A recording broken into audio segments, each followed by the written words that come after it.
नमस्कार मित्रों, स्वागत है आप सबका अपने यूट्यूब चैनल अध्ययन लर्निंग में।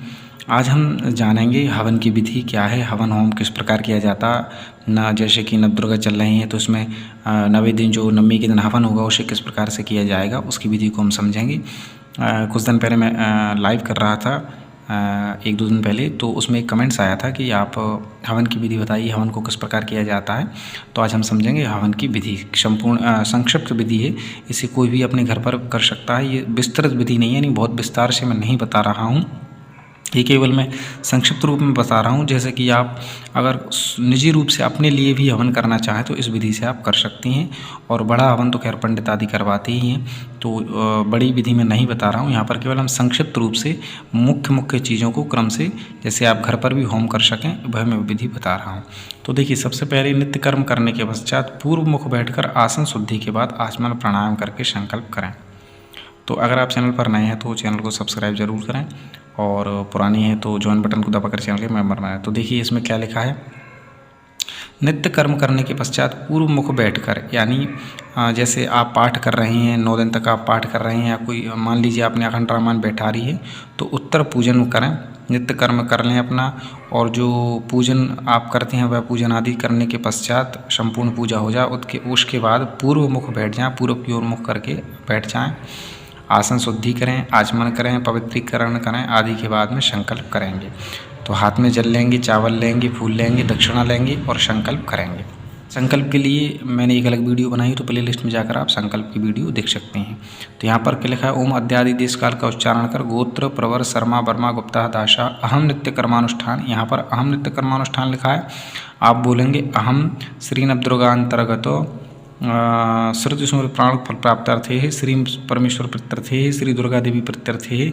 या मान लीजिए अखंड रामायण है तो श्री रामचंद्र प्रत्यर्थे है। या मान लीजिए कोई अन्य कार्य है, जैसे भगवान शंकर का कार्य है तो श्री श्याम सदाशिव प्रत्यर्थे है, हवनम करिष्ये। यहाँ नित्य होम लिखा है, आपको बोलना है हवनम करिष्ये है।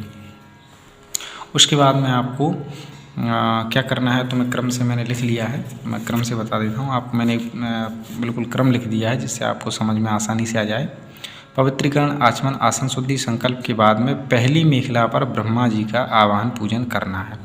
जो पहली मेखला होती है, सफ़ेद पट्टी होती है, कुंड की जो 3 पट्टियाँ होती हैं उसमें जो ऊपर वाली पट्टी होती है उस पर आपको ब्रह्मा जी का ध्यान करना है। हाथ में चावल फूल जल लेकर पंचोपचार पूजन करना है। चावल फूल जल लेकर, थोड़ी सी चंदन लेकर ब्रह्मा जी का ध्यान करेंगे।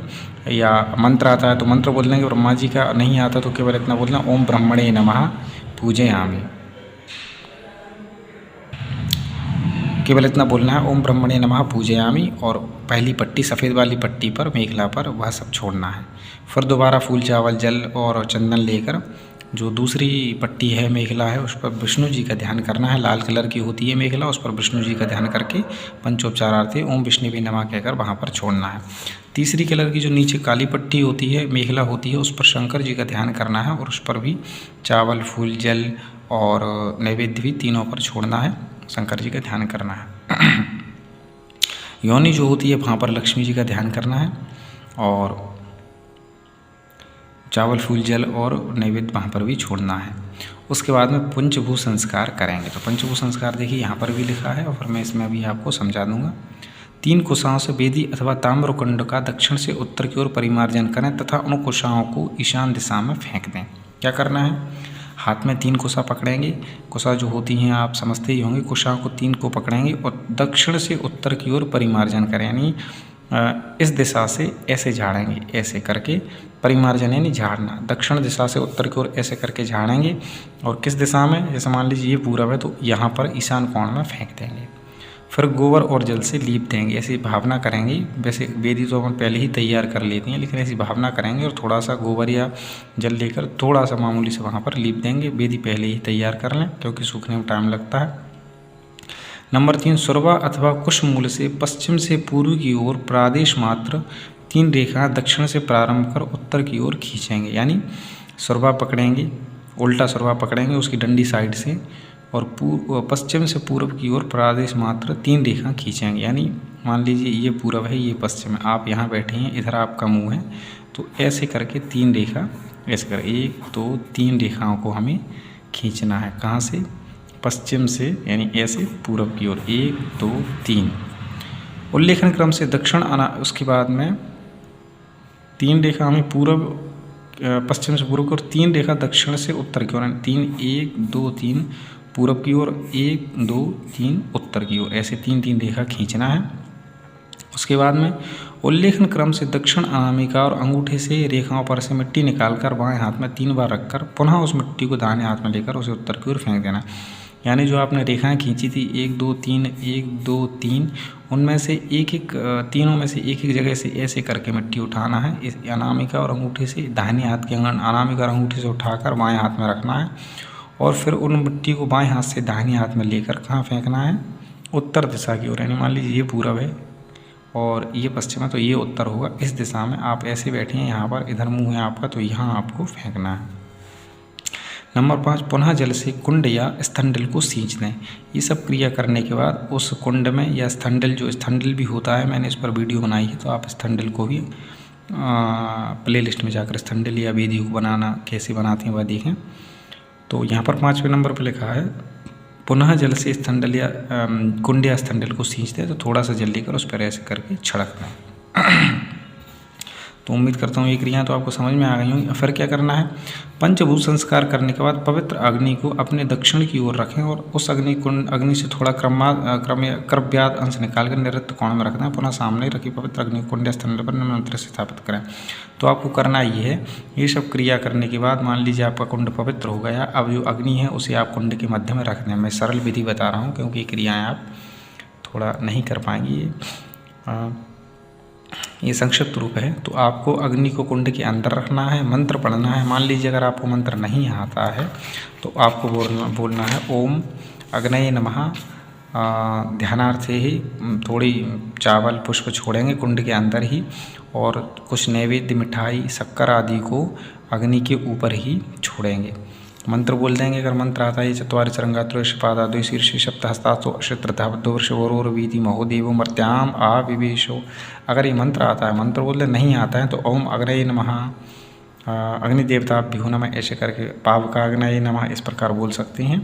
और कुछ मिठाई उनको नैवेद्य करेंगे। उसके बाद में 1 चम्मच घी चढ़ाएंगे क्योंकि अग्नि को जल नहीं चढ़ता है, तो अग्नि के लिए आचमन के लिए घी ही चढ़ाएंगे। तो ये क्रियाएँ आपकी हो गई। ये क्रिया मैंने यहाँ पे लिख दी हैं क्रम से। एक बार मैं और बता देता हूँ, फिर मैं आगे की क्रिया भी बताऊँगा, फिर हवन में क्या होता है। देखिए, सबसे पहले पवित्रीकरण करना है, फिर पवित्रीकरण, आचमन, आसन शुद्धि, संकल्प। उसके ये क्रिया होने के बाद में पहली मेखला का पूजन, दूसरी मेखला का पूजन, फिर तीसरी मेखला का पूजन, फिर योनि जो होती है वहाँ लक्ष्मी जी का पूजन। फिर पंचभूत संस्कार करेंगे। तो क्या करेंगे, 3 कुशों से वेदी को दक्षिण से उत्तर की ओर झाड़ेंगे, परिमार्जन करेंगे। नंबर 2, गोबर और जल से लीपेंगे। नंबर 3, सुरबा से 3 रेखाएं खींचेंगे। सुरबा ना हो तो कुशा से 3 रेखाएं खींचेंगे। कैसी, पहले पूरब की ओर, फिर उत्तर की ओर ऐसे करके। फिर 3 रेखा दक्षिण से उत्तर की ओर खींचने के बाद दाहिने हाथ की अनामिका और अंगूठे से मिट्टी उठाकर उत्तर दिशा की ओर फेंकेंगे। यानी ऐसे मिट्टी उठाएंगे, बाएं हाथ में रखेंगे, बाएं हाथ से दाहिने हाथ में रख के उत्तर की ओर इस साइड की ओर फेंक देंगे।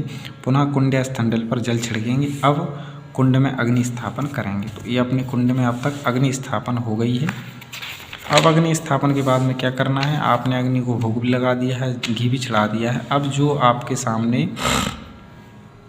ये देखिए नैवेद्य चढ़ा दिया आपने। तदनंतर हवन्यास घृत से हवन करें। संभव तो सुरभि से घृत से सुरभा द्वारा अग्नि के जल से अंश पर 3 आहुति दें।